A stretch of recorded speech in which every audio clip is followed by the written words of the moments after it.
어젠가 한 농가에 갔는데 끝 아래쪽에 딸기 끝 아래쪽에 집단을 이렇게 두시던데 많은 분들이 그렇게 하십니까? 집단 그게 습을 이제 흡수를 해주고 습을 줄여준다고 해서 집단을 쓰시던데 많이 하십니까 혹시? 안 합니까?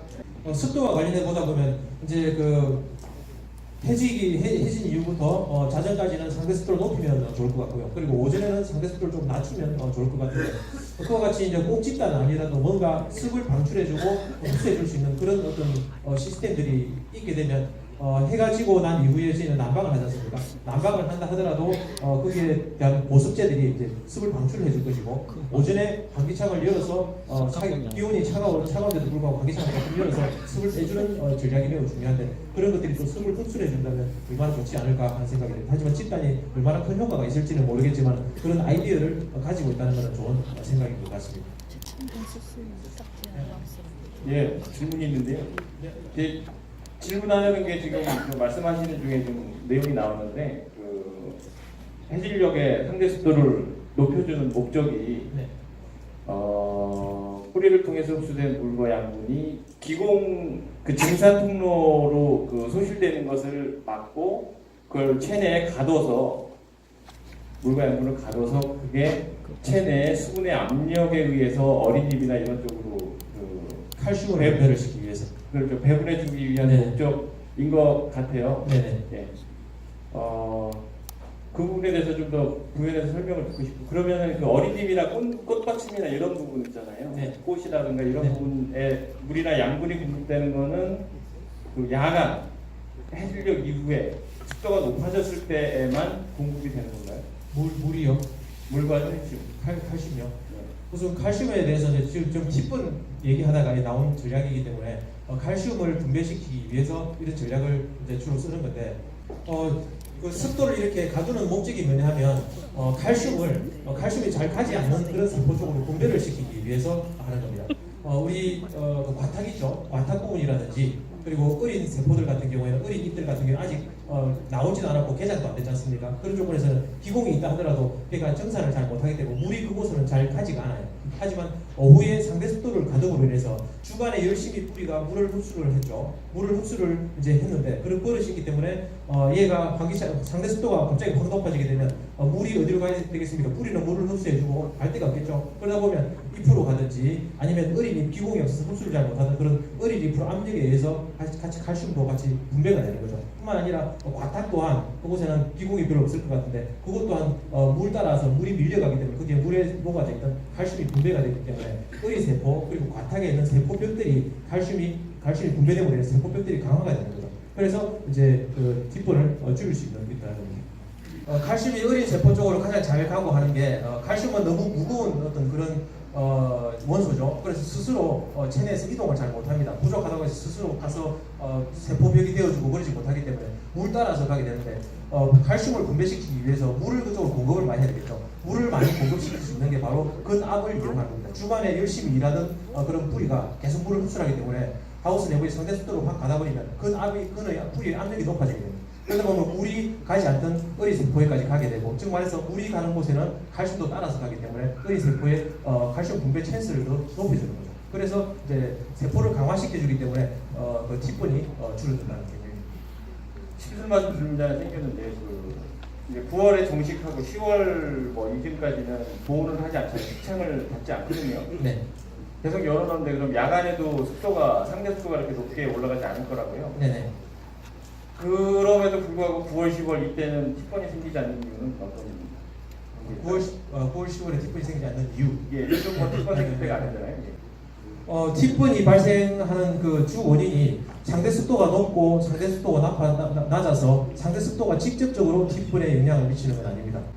첫 번째 원인 중 하나는 칼슘이 많이 없는 어린 세포들, 약한 세포들이 T분이 많이 발생을 하죠. 칼슘이 부족한 세포에서 T분이 발생한다는 게 원인 중에 하나고요. 그래서 첫 번째는 이제 T분이 생기는 원인은 그 환경 쇼크 때문입니다. 즉 말해서 습도가 너무 높았다가 습도가 너무 낮았다가 하우스 흐린 날이 지속됐다가 갑자기 해가 뜨거나 하는 그런 환경 쇼크들이 있을 때 티폰이 일어나는데 그런 티폰들이 일어나는 그 주 원인이 바로 그런 것이고요. 그리고 칼슘이 없는 세포들이 약한 세포이기 때문에 거기에는 물이 빼앗겨서 티폰이 발생을 하는 거죠. 칼슘 같은 경우에는 아까 스스로 이동을 못한다 그랬죠. 물이 가는 곳만 이동을 하게 됩니다. 그렇기 때문에 주간에는 큰 잎들 같은 경우에는 기공을 통해서 물을 흡수를 해요. 물을 흡수함과 동시에 물이 그곳에 가기 때문에 큰 잎에는 칼슘이 분배가 됩니다. 하지만 어린 세포 같은 경우는 열리기도 전이기 때문에 개장을 하기 전이기 때문에 그 세포에는 정산을 잘 못합니다. 그렇기 때문에 정산을 못하기 때문에 주간에는 칼슘이 분배가 잘 안 돼요. 그러다 보니까 어린 세포는 항상 약한 세포로 남아있게 되고, 그러면 약한 세포를 조금 더 강화시킬 수 있는 방법이 되겠습니까? 물을 그곳으로 쏴보내야 되겠죠. 그게 바로 근압을 이용해서 야간에 습을 가둬주면 칼슘이 분배가 돼서 어린 세포들이 조금 더 강화가 되기 때문에 그 티폰을 약간 경감시킬 수 있다는 그런 목적입니다. 하지만 그 습도가 높고 낮고 하면 그게 직접적으로 칼슘의 그 티폰에 영향을 미치지 않는다는 것이죠. 겨울 같은 경우에는 티폰이 많이 발생하는데, 겨울철 같은 경우에는 습이 너무 많이 과하게 이제 있고 주간에, 그렇기 때문에 정산을 많이 하지 못하죠. 그래서 광량도 부족하기 때문에 물들이 여름철이나 가을에 비해서는 광량이 강한 시기에 비해서 물들이 잘 공급이 안 됩니다. 그래서 겨울철에 약한 세포가 발달될 수밖에 없기 때문에 티폰이 많이 발생을 하는데, 요즘 같은 시기에는 광량이 풍부하죠. 그래서 작물들이 칼슘 흡수를 또 잘 하게 됩니다. 뿐만 아니라 티폰의 주 원인이 환경이 쇼크라고 했습니다. 그러니까 갑자기 훅 올라갔다 꺼지고 하는 광량이 작았다가 높았다는 그런 시점이기 때문에 겨울철 같은 경우에 세포 자체가 약하고 환경이 아주 불안정한 반면에 가을철 같은 경우에는 세포가 강할 수밖에, 광량이 풍부하기 때문에 강할 수밖에 없는 조건이라서 가을철에는 티폰이 많이 발생을 하지 않고 항상 정체된 그런 환경에서 자라는 그런 조건, 겨울철에 티폰이 많이 발생을 하게 되는 겁니다. 그 티폰을 방지시킬 수 있는 방법 중에 하나가 환경 관리를 아주 들쑥날쑥하지 않고요. 환경 관리를 꾸준히 해주는, 아니면 포물선을 그리자면 부드럽게 해주는 이런 형태로 관리해 주시면 티폰 발생을 많이 줄일 수가 있습니다. 답변이 되셨습니까? 네?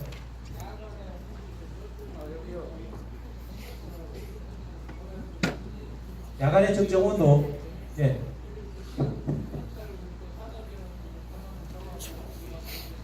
네.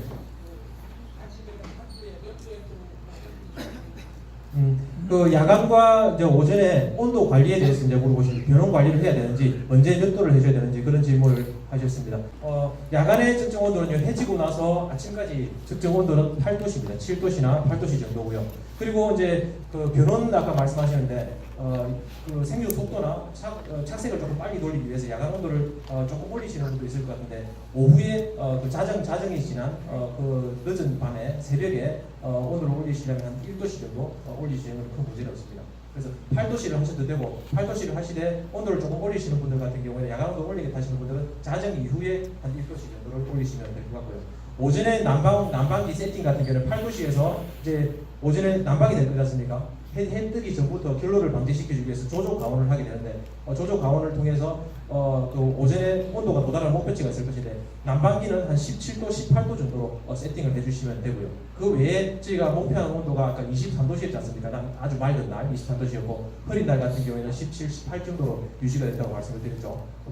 그 이후에 한 23도씨까지는 광량을 가지고 이제 온도를 이제 올리시면 될 것 같은데, 오전에 하우스 내부의 온도 증가 폭은 아까 말씀드렸죠. 너무 급격하게 올라가지 않도록 1시간에 1도씨 정도 올라가도록, 그렇게 최대한 1도씩 올라가도록 그렇게 관리해 주시면 되겠습니다.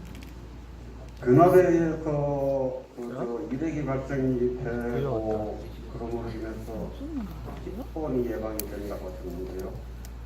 근압이 강하면 강할수록 1번, 2번보다 3, 4, 5번이 6번까지 일액이 많이 발생이 되는데, 1, 2번만 발생이 되는 것이 좋은지 아니면 4, 5, 6까지 발생이 되는 것이 좋은지. 1번은 그냥 이제 개장되기 시작하는 쏙잎이라고 명명했습니다. 네. 우선 이제 일액은 답은 아주 간단합니다. 일액은 적당히 생겨야 됩니다. 가장 어려운 답이죠. 적당한 일액이 좋은데 1번, 2번, 3번, 4번, 7번 잎에 그테이션이 몇 번까지 생겨야 되느냐, 이제 그렇게는 말씀을 드리기가 힘이 들고, 그테이션은 일액은 안 생기면 좋습니다. 그런데 일액이 안 생긴다는 말은 배지가 건조할 수가 있고 배지가 함수율이 적당한지도 모르지 않습니까? 배지 함수율이 적당하고 근압이 어느 정도 있다면 일액이 반드시 생길 수밖에 없거든요. 일액이 안 생긴다는 말은 내 온실이 너무 건조하지 않은지, 내 배지가 너무 건조하지 않은지 확인할 방법이 없기 때문에 일액은 약간 생기는 게 좋은데요. 생김으로써 저희가 물이 함수율이 충분했구나, 그리고 근압에 의해서 칼슘이 어린 잎까지 분배가 되어 있구나 하는 그런 확인을 하기 위해서 그 일액을 보는 거기 때문에, 일액이 과하게 오래된 잎까지 생겨가지고 물이 뚝뚝 떨어질 정도로 생기는 일액은 과한 거고요. 일액이 약간 보이는 정도의 그런 정도면 괜찮을 것 같습니다. 나중에 함수율 관리에서 조금 더 자세히 설명을 드리려고 했는데 일액이 이제 나왔으니까 식사하기 전에 부연 설명을 조금 해드리면, 첫 급액을 주는 시점 같은 경우에는 작물이 물을 흡수를 하는 순간 증산을 하는 시점에 첫 급액을 주는 게 좋겠죠. 즉 말해서 잎에 그 일액이 많이 생겨가지고 일액에 물방울이 주렁주렁 매달려 있는데 그때는 작물체가 물을 흡수하겠습니까? 안 하겠습니까? 흡수를 하겠지만 거의 잘 안 하겠죠. 그런 시기에 물을 주면 되겠습니까? 안 되겠습니까? 배지가 습해지겠죠. 그래서 이제 첫 급액을 주는 시점 같은 경우에는 일액이 거의 마른 시점, 즉 말해서 일액이 거의 말랐다는 말은 작물체가 이제 물을 흡수하기 시작한다는 증거지 않습니까? 그래서 산소수도가 어느 정도 줄어들었다는 증거고, 그렇기 때문에 일액이 이제 거의 마른 시점에 첫 급액이 들어가면 좋겠고, 그럼 첫 급액을 이제 줬는데 급액을 주긴 줬어요. 일액이 마른 시점에 급액을 줬는데 배액이 이제 나오지 않더라, 전혀 나오지 않더라. 그랬을 경우에는 배지가 건조한 겁니다. 어제 급액을 너무 일찍 끊었다는 거고요. 첫 급액을 줬는데 배액이 너무 과하게 나오더라 하는 말은 어제 너무 늦게까지 급액을 줬다는 겁니다. 그래서 적정한 배액량은 얼마냐면 첫 급액을 줬을 때 물방울이 똑똑똑 떨어지는 정도, 즉 말해서 3%에서 5% 정도 첫 급액에 배액이 떨어지게 되면 지금까지 물 관리를 되게 잘하고 계신 거라고 보시면 되겠습니다. 여기에 대해서는 나중에 오후 시간에 조금 함수율 관리를 조금 더 자세히 설명을 드리겠습니다.